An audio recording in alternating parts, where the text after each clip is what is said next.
Hi friends, అందరికీ నా హృదయపూర్వక నమస్సుమాంజలులు. భావనా శక్తి బుక్ నుండి అంగీకార భావన. ఈ అంగీకార భావనను అంగీకరించేందుకే మానవుడికి కొంచెం కష్టం. కానీ పూర్తి అంగీకార భావంతో ఉంటే దాదాపు ఏ దుఃఖము మనల్ని అంటజాలదు. ఈనాడు మానవుడు నిరాకార ధోరణిలో ఉన్నాడు. జరిగిపోయిన దాన్ని, జరుగుతున్న వాటిని, తన చుట్టూ ఉన్న వ్యక్తుల్ని, పరిస్థితుల్ని, తన స్వంత జీవితాన్ని అంగీకరించలేకపోతున్నాడు. నిరంతరం తన అంతరంగంలో ఒకలాంటి సంఘర్షణతో జీవితాన్ని గడుపుతున్నాడు. తనలో తాను ఎడతెరిపి లేకుండా యుద్ధాన్ని సలుపుతున్నాడు. ఈ సంఘర్షణలన్నీ మానసిక సందిగ్ధాల్లోంచి పుట్టుకొస్తున్నవి. మనసు పోరాడుతుంది, హృదయం అలా కాదు, అర్థం చేసుకుంటుంది, అంగీకరిస్తుంది. కావున మానవుడు వెంటనే మనసును కేంద్రంగా జీవించే విధానం నుంచి హృదయం కేంద్రంగా జీవించే విధానం వైపుకు బదిలీ అయిపోవాలి. నిజంగా మనస్సు కాదు, ఆ మనసు మనది కూడా కాదు. బాల్యంలో మనం 0 నుండి 7 సంవత్సరముల మధ్యలో మన చైతన్యంలోనికి ప్రవేశించిన ఆలోచనలు, నమ్మకాలు, ఊహలే మన మనస్సు. మానవ మనుగడ మొదలైనప్పటి నుంచి ప్రతి మానవుడు వదిలిన ప్రతి ఆలోచన ఈ భూమండలం చుట్టూ ఒక వాతావరణంలాగా ఆలోచనావరణంలో ఉన్నాయి. మన శారీరక, మానసిక శక్తి స్థాయికి అనుగుణంగా ఆలోచనలను మన వైపుకు ఆకర్షించుకుంటున్నాము. అవి మన ద్వారానే ప్రసరించి మనలోంచి రూపాన్ని, శక్తిని సంతరించుకుంటున్నాయి. మనసు కేవలం మన జీవితాన్ని సృష్టించుకోవటానికి వినియోగపడే పరికరం మాత్రమే. కానీ ఈనాడు మానవుడు ఆ పరికరాన్ని వినియోగపరచడం మాని పరికరానికి వినియోగపడుతున్నాడు. మనసుని తన చేతుల్లోకి తీసుకొని జీవితాన్ని సృష్టించుకోవటం మానివేసి తాను మనసు చేతుల్లోకి వెళ్ళిపోయాడు. మనసుని మనం అర్థం చేసుకోవాలి. మన మనసులోని ఆలోచన విధానాలను ఎరుకతో మనమే పెట్టనంత వరకు అవి మనకే తెలియకుండా కొనసాగుతుంటాయి. ఈ ఆలోచన విధానాలతో సాగే మన జీవితం అనే పరిస్థితుల్ని, అనుభవాల్ని పదే పదే పునరావృతం చేస్తూ ఉంటాయి. మనం ఏర్పరచుకున్న మనస్సు మనకే సమస్యల్ని సృష్టిస్తున్నది. అంటే మన మనసు యొక్క నిర్మాణం మన బాల్యంలో ఎలా జరిగింది, అవే ఆలోచన విధానాలు ఎలా మనలో పునరావృతం అవుతున్నాయి అన్ని అవగాహనను మనము పెంచుకోవాలి. నిజానికి దైవికమైన, పవిత్రమైన ఈ సృష్టిలో అంతా దైవికమైనదే, మరి పవిత్రమైనదే. అందుకే భగవద్గీతలో శ్రీకృష్ణుడు, వేదాలలో సామవేదము, దేవతలలో దేవాది దేవుడు, ఇంద్రియాలలో మనస్సును, జీవులలో చైతన్యం నేనే. భగవద్గీతలో కృష్ణుడు నేను అన్న చోట సృష్టి అని అర్థం తీసుకోవాలి. అతడు తన విశ్వరూపం తరపున ఈ మాటలన్నీ చెప్పాడు కనుక. కావున మనసు కూడా పవిత్రమైనదే. దాన్ని వాడుకునే విధానం తెలియక మనం దాని చేతిలో బలైపోతున్నాము. మనసుని నిందించటం నేర్చుకున్నాము. మనసుని నిందించడం, శత్రువుగా చూడటం నేర్చుకున్నాము. నిజానికి మనసు చాలా అద్భుతమైన పరికరం. దాన్ని వాడుకుంటే అద్భుతమైన మనోశక్తితో ఈ భూమండలంలో మనం దేన్నైనా సాధించవచ్చును. కొంతమంది మనసును జయించాలని మూఢంగా ప్రయత్నిస్తారు, కానీ అది అసాధ్యమే. మనసును జయించిన మానవుడు ఈ భూచరిత్రలో ఇంతవరకు ఎవరూ లేరు. బుద్ధుడు, జీసస్ లాంటి మహాయోగులందరూ మనస్సుని అర్థం చేసుకొని దాన్ని సాక్షిభావంతో చూసి దానికి అతీతంగా పోయారే తప్ప దాన్ని అనుమతించి పోషించను లేదు, మరి పోరాడి గెలవనూ లేదు. మనం దేన్నైతే వద్దని నిరంతరము పోరాడుతామో అదే ఇంకా బలంగా నిలబడుతుంది. కావున మన మనస్సుని నిందించటం, శత్రువుగా చూడటం, నిరాకరించటం మాని మన సొంత మనస్సుల్ని అంగీకరించి, ప్రేమించి, అర్థం చేసుకుంటే అదే కరిగిపోతుంది. మనస్సును ఉన్నట్లుగా ప్రేమించండి, అది కరిగిపోతుంది. అలాగాక నిరంతరం పోరాడుతూ దేన్ని అంగీకరించకపోతే మనకెంతో శక్తి నష్టం.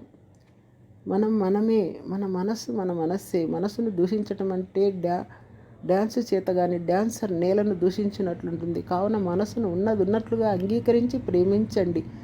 అది మీరు చెప్పినట్లు వింటుంది. ఎక్కడా ప్రేమకు మించిన శక్తి లేదు. మనం మనస్సు కాదు, అది మన పరికరం అని అర్థం చేసుకున్నాక మనం ఆత్మ పదార్థాలము, హృదయస్థానంలో విలసిల్లే ప్రేమైక జీవులు అని అర్థం చేసుకుంటాము. హృదయ లక్షణం అంగీకారం. అప్పుడు మనం అన్నింటినీ అంగీకరిస్తాము. అప్పుడు సమస్యలు ఏముంటాయి మానవుడికి? బుద్ధుడి గురించిన కథల్లో బుద్ధుడు ఎంత అంగీకార భావంతో ఉంటారో మనం గ్రహించగలుగుతాం.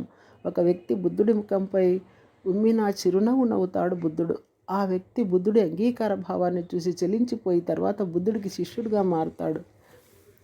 జీవితాన్ని అంగీకరిస్తేనే ఒక శ్రీకృష్ణుడిలా, ఒక ఓషో రజనీష్లా మనం కూడా జీవితం ఒక సరదాగా, పాటగా, ఆటగా, ఒక పండుగగా సాగిపోతుంది. ప్రకృతిలాగే సవ్యంగా సాగుతుంది. మనమే అంగీకరించటం లేదు. ప్రకృతి సౌందర్యంతో, సత్యంతో, ఆనంద పారవస్యంతో ఓలలాడుతూనే ఉన్నది. మనం ఈ అంగీకార భావన లేకనే ఆనందంగా ఉండటం లేదు. ఈ సృష్టి ఒక మహాసాగరం అయితే మనమంతా చిన్న చిన్న నీటి బొట్లులాగా ఉంటున్నాము. మనం అంగీకార భావంతో లేకుండా నిరంతరం పోరాడుతుంటే ఒక చిన్న నీటి బిందువు ఆ మహాసాగరంతో పోరాడినట్లవుతుంది. అది జయించటం అసాధ్యమే. అలాగాక ఆ నీటి బిందువు సముద్రపు అలలతో పాటు సాగిపోతే తాను కదలనక్కర్లేదు. ఆ అలయే ఆ బిందువును మోసుకెళ్తుంది. అలా ఆ మహాసముద్రపు అలతో సాగిపోయే నీటి బొట్టులే మహాయోగులందరూ. అంగీకార భావన కూడా మొదట మనలో మొదలవ్వాలి. మొదట మనమల్ని మనం అంగీకరించుకోవాలి. మనతో మనకు ఒక సన్నిహితమైన, సామరస్యమైన, ప్రేమమయమైన బాంధవ్యం ఏర్పడాలి. మనమున్న స్థితిని మనం సంపూర్ణంగా అంగీకరించాలి. మన శరీరాల్ని, మనం ఏర్పరచుకున్న మనసుల్ని, మన వ్యక్తిత్వాన్ని, మన బుద్ధిని, మన జ్ఞానాన్ని, మనలోని సృజనాత్మకతని, మనమున్న ఆత్మస్థితిని ఉన్నదున్నట్లుగానే మనం అంగీకరించాలి. మనలోని పాజిటివ్ అంశాలని, మనలోని నెగిటివ్ అంశాలని అట్లే అంగీకరించాలి. మనలోని భయాన్ని, ఆందోళనల్ని, సమస్యల్ని అన్నిటినీ అంగీకరించాలి. మనలోని వాటిని ఒప్పుకుంటేనే మనం మార్పు చెందటానికి ఒడిగడుతాము. మనల్ని మనం ఉన్నదున్నట్లుగా ఒప్పుకుంటే మార్పు సాధ్యం. మనలో ఉన్న వాటిని కప్పిపుచ్చుకుంటూ పోతే మనం మార్పు చెందం, మరి మనకు ప్రగతి ఉండదు. మనలో మనం మార్పు చెందాలనుకుంటున్న విషయాన్ని మొదట మనం గుర్తించాలి, తర్వాత అంగీకరించాలి. అప్పుడు మనం మారటానికి ప్రయత్నిస్తాము. లేకపోతే పైకి ఏదో మారాలనుకుంటాము కానీ మారము.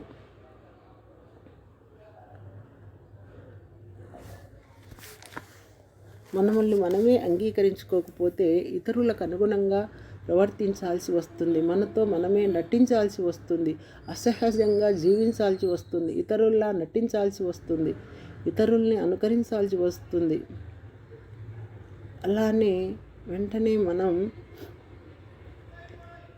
అలా చేస్తే వెంటనే మనం మన ఉనికిని కోల్పోతాం. మన సహజ ప్రవృత్తితో మనం జీవించం. మనం చాలా కోల్పోవాల్సి వస్తుంది. అందుకే అసంతృప్తి. మనంగా జీవిస్తేనే మనకు తృప్తి. అదే ఆత్మారాముణ్ణి తృప్తిపరచటం అంటే. మనం మన తత్వంతో, మన హృదయానుగుణంగా జీవించటమే మనం చేయాల్సింది. దైవ సృష్టిలో తప్పప్పులు, మంచి చెడులు, పాపపుణ్యాలు లాంటివి లేవు. దైవత్వం అందరినీ అంగీకరిస్తుంది. మన భావనను అలాగే భవింపజేస్తుంది. మన భావన ఎలా ఉంటుందో అలాగే మన జీవితంలో మన అనుభవాల్ని సృష్టిస్తుంది. సృష్టిని మనం మన దృష్టితో చూస్తున్నాము. మన దృష్టి ఎలా ఉంటుందో మన సృష్టి అలా ఉంటుంది. కావుననే పెద్దలు అన్నారు, సృష్టి మారదు, నీ దృష్టి మార్చుకొని. మన గతాన్ని అది జరిగినట్లుగానే అంగీకరించి ఎందుకు అలా జరిగిందో అవగతం చేసుకుంటే ఆ గతం మనల్ని వదిలేస్తుంది. దాన్ని అర్థం చేసుకుండా ఆ గతం నుంచి తప్పించుకుపోతుంటే అది మనల్ని నీడలాగా వెంటాడుతుంది. గతపు అనుభవాలను అలాగే అంగీకరించి ఆ గతాన్ని ఈ వర్తమాన జ్ఞాన దృష్టితో దర్శించి మన గతము మనకు ఏ జ్ఞానాన్ని ప్రసాదించటానికి అలా సంభవించిందో అర్థం చేసుకోవాలి. గతం గతః, ఇక దాన్ని మార్చలేం. దాన్ని అర్థం చేసుకొని ఆ జ్ఞానాన్ని గ్రహించి దాన్నంతటితో వదిలిపెట్టేయాలి అంతే. అప్పుడే మనం వర్తమానంలో స్థితం అవ్వగలం. మన జీవితాన్ని మనము అంగీకరించాలి. ఎందుకంటే అటువంటి జీవితాన్ని మనమే పైలోకాల్లో ఎంపిక చేసుకుని జన్మ తీసుకున్నాము. మన తల్లిదండ్రుల్ని, మన శరీరాల్ని, మన రంగుని, మనం జన్మించే ప్రదేశాన్ని, కాలాన్ని, మన లింగాన్ని లాంటి వాటిని మనమే ఎంపిక చేసుకొని మనం జన్మ తీసుకున్నాము. మన జీవితం మనం జన్మ తీసుకోకమునిపే మన ఆత్మ రచించిన ఒక మహావ్యూహ రచన. మనం ఏం చేయాలో అన్నీ ముందే రూపకల్పన చేసుకొని జన్మించాం. ఇక్కడికి వచ్చాక మనకు ఇక్కడ నూతనంగా సృష్టించుకోవటానికి స్వేచ్ఛ. కావున జీవితం అంటే మన ఆత్మ యొక్క మునుపటి వ్యూహ రచన.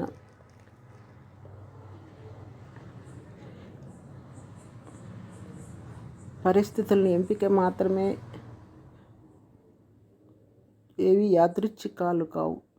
కావున మన జీవితం మరి అందరిలోని అందులోని అన్ని జీవిత అనుభవాలను మన యొక్క ఎంపికలే. కానీ మనం జన్మించిన తర్వాత మనస్సు అనే పొదల్లో ఇరుక్కుపోయి మనమే ఎంపిక చేసుకున్న మన జీవితాల్ని మనమే అంగీకరించాం. ఇదంతా అవగాహన లోపమే. ఇదంతా అర్థమైతే మన జీవితాలను అంగీకరించి ఆనందంగా ఉండగలం.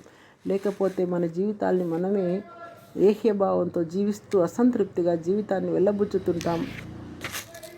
అందుకే ఆరుద్ర గారు అనుకున్నామని జరగవన్నీ, అనుకోలేదని ఆగవు కొన్ని, జరిగేవన్నీ మంచికని అనుకోవడమే మనిషి పని అన్నారు. ఎంత అంగీకార భావమున్న పాటయో ఇది. జరిగిన వాటిని, జరుగుతున్న వాటిని అంగీకరిస్తే మనకి ఇక సమస్యలు ఏముంటాయి ఆలోచించండి. అప్పటి శక్తి చైతన్యం ఎరుకను బట్టి మనం అప్పుడు మన జన్మను ఎంచుకున్నాము. అప్పటి కర్మలను ప్రక్షాళన చేసుకోవటానికి, జీవిత పాఠాలను నేర్చుకోవటానికి మనం అలా ఎంపిక చేసుకున్నాము. కానీ ధ్యాన సాధన చేయడం ద్వారా, మన జ్ఞానాన్ని సముపార్జించడం ద్వారా మన చైతన్యం మారి మన చుట్టూ ఉన్న జీవితమే మారిపోతుంది.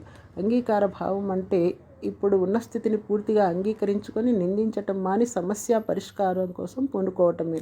లేకుంటే మనల్ని మనం నిందించుకుంటాం, లేదా ఇతరులని నిందించుతాం, లేకుంటే భగవంతుని నిందించుతాం.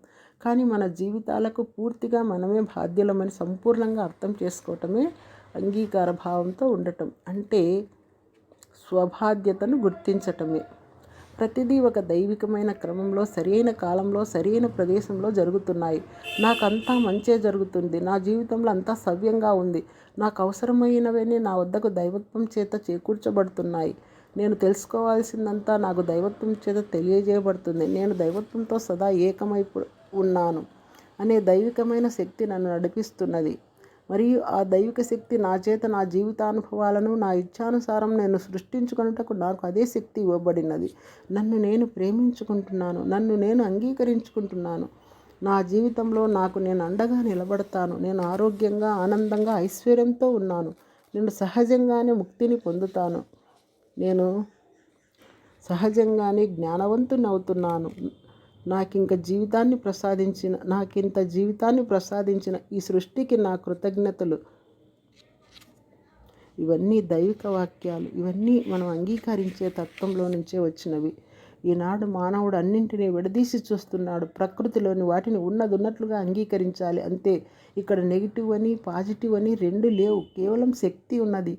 అంతటా ఉన్నది శక్తి. మనం సర్వశక్తిమయం. సమయ సందర్భాలను బట్టి మనం నెగిటివ్, పాజిటివ్ అంటున్నాము. అగ్నిని తీసుకోండి. దాన్ని తాకితే అది కాలుతుంది. అంత మాత్రాన అన్ని అగ్నిని నెగిటివ్ శక్తి అంటామా?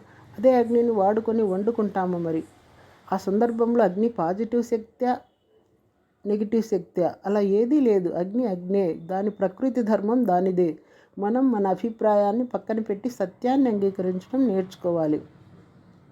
వస్తే రాని, పోతే పోని, ఉంటే ఉండని అనేవారట సదానంద యోగి. Thank you.